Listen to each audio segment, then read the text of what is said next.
Kamala Harris was brought in to save the Democrats' election chances after Joe Biden's shocking mental decline. But just weeks into Kamala Harris's presidential campaign, it seems not much has changed. Harris may be younger and fitter than her predecessor, but she's serving up the same lies, gaffes and word salads that got Biden into trouble. Sky News All-Stars James Morrow, Alex Stein and Gabriella Power exposed the lies that Kamala Harris has been peddling whilst on the campaign trail.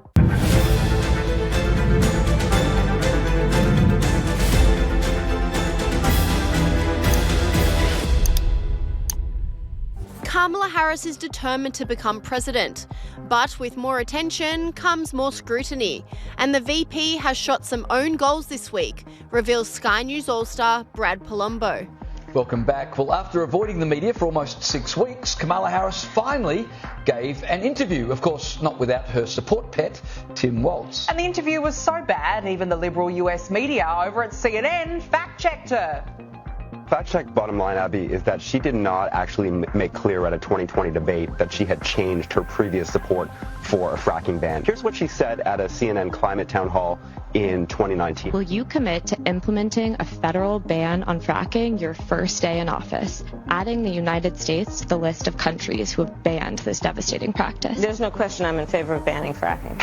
So, yeah. So listen to what she actually said in that 2020 debate. Joe Biden will not end fracking. He has been very clear about that. I will repeat, and the American people know, that Joe Biden will not ban fracking. I certainly did not hear anywhere in there Kamala Harris saying that she personally had abandoned her previously expressed 2019 view. Joining us now is Based Politics podcast co-host Brad Palumbo. Brad, great to see you. You know you're in trouble when the Democrat-friendly CNN is now fact-checking you. Yeah, a Democrat politician has to tell a real whopper to get fact-checked by CNN, but that's how absurd and gaslighty the claim by Kamala Harris that my values have stayed the same that she said in her CNN interview is, because she's flip-flopped totally on fracking, banning fracking, the energy production that's key to swing state voters in places like Pennsylvania for jobs in their local economy, but she's also flip-flopped on healthcare policy, on many things from her 2020 presidential campaign, flip-flopped on defunding the police, on immigration policies. There are so many flip-flops, and of course people can change their mind, but she doesn't appear to actually have had any sort of heartfelt rethinking of the issues. It's just cynical politics, and it's really quite funny that it's so blatant that even CNN is calling her out for it, because they tend to give Democratic politicians every possible benefit of the doubt and every possible wiggle room. Sky News All-Star James Morrow added to this, exposing her flip-flop on fracking. Take the issue of fracking, which Harris has in the past promised to ban, but now has to support because she needs to win Pennsylvania. Do you still want to ban fracking? No, and I made that clear on the debate stage in 2020, that I would not ban fracking. As vice president, I did not ban fracking. As president, I will not ban fracking. In 2019, I believe, at a town hall, you said you were asked, would you commit to implementing a federal ban on fracking on your first day in office? And you said, there's no question I'm in favor of banning fracking. So yes. So it changed in that campaign? In 2020, I made very clear where I stand. We are in 2024, and I've not changed that position, nor will I going forward. So something magically happened between 2019 and 2020. But let's have a look to see what Harris actually said at that town hall in 2019. There's no question I'm in favor of banning fracking. So, yeah, and starting with what we can do on day one around public lands, right? And then there has to be legislation. But yes, and this is something I've taken on in California. I have a history of working on this issue. Oh, how they cheered. In the past, she's also said that being an illegal migrant wasn't illegal. And Sky News All-Star Rita Panahi exposed Kamala Harris for the lack of evidence surrounding the VP's claim that she worked at McDonald's. Now, on Kamala Harris, she's been insisting at her rallies across the US that she used to work at McDonald's, and she gets a lot of cheers for this. Think about it. 2 middle-class kids One, a daughter of Oakland, California, who was raised by a working mother. I had a summer job at McDonald's. Donald Trump is questioning this part of her story, Kinsey. Surely she wouldn't be fibbing about having a job at Macca's. Tell me, there's some sort of a proof, someone she worked with back then, or is this just a creation to rebrand Kamala? Well, that's what Trump is saying. And Trump loves McDonald's. During one of his trials, he famously ordered $500 worth of McDonald's for his staff. There are pictures of him eating it on Air Force One. McDonald's is his go-to. So this was truly offensive to poor Donald Trump. There isn't any proof so far, and she just started saying this I'd say within the last 2 years, maybe less. And that's what Donald Trump is saying. Where was this on your resume 20 years ago?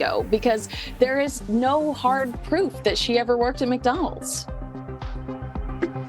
Well, yeah, you would think you would include it, because once you enter politics, it's the sort of detail that people like to know, and it makes you seem part of the populace, not some sort of an elite who's lived a privileged life. Kamala Harris also gave a vague answer on her immigration flip-flop.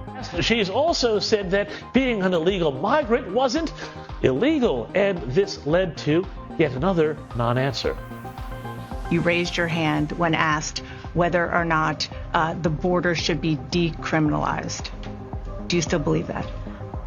I believe there should be consequence. We have laws that have to be followed and enforced that address and deal with people who cross our border illegally. And Sky News All-Star James Morrow then called out the Vice President for her failure to curb inflation during the Biden administration. And then there was this question, a follow-up question no less, about the economy and what Harris would do on day one of a Harris administration. You have been vice president for 3.5 years. Yeah. The steps that you're talking about now, why haven't you done them already? Well, first of all, we had to recover as an economy, and we have done that. I'm very proud of the work that we have done that has brought inflation down to less than 3%. Dana Bash, of course, let it lie there, but a great follow-up would have been, Mrs. Harris, Madam Vice President, to be clear, you're bragging about getting inflation down to a point where it is still much higher than the 1.4% it was when Trump left office. Mr. Morrow then went on to mock Harris's repetition of the line, "My values do not change," posing the question, what are those values? Throughout that interview, Harris had one focus group tested line she wanted to make sure everyone heard loud and clear. The most important and most significant aspect of my policy perspective and decisions is my values have not changed. Let's be clear, my values have not changed. That value has not changed. My value around what we need to do to secure our border, that value has not changed.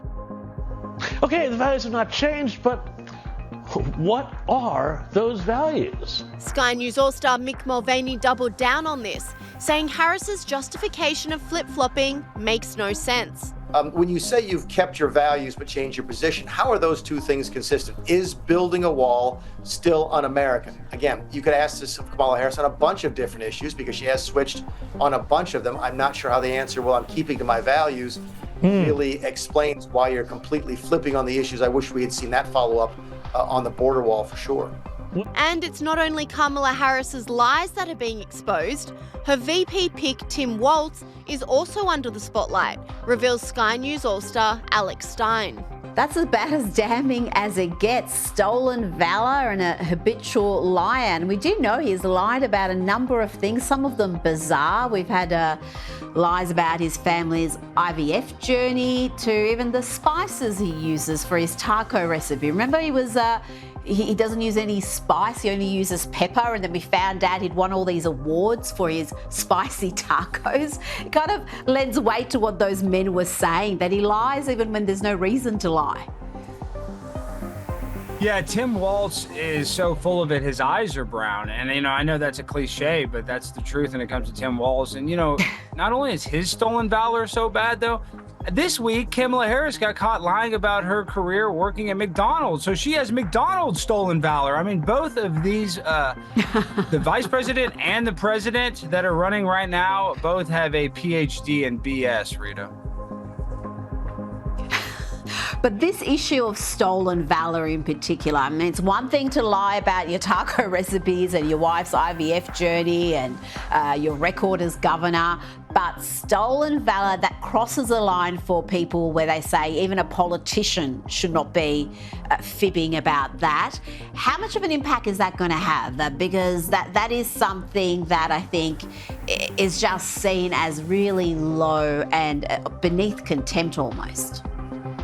Yeah, it's disgusting. It's actually a federal crime. But what was really sad in that interview is the one time that he got pressed, he tried to say that he had never said that he carried weapons of war in Afghanistan. And then later it came out on Twitter, there's a clip of him saying that he carried weapons of war in Afghanistan.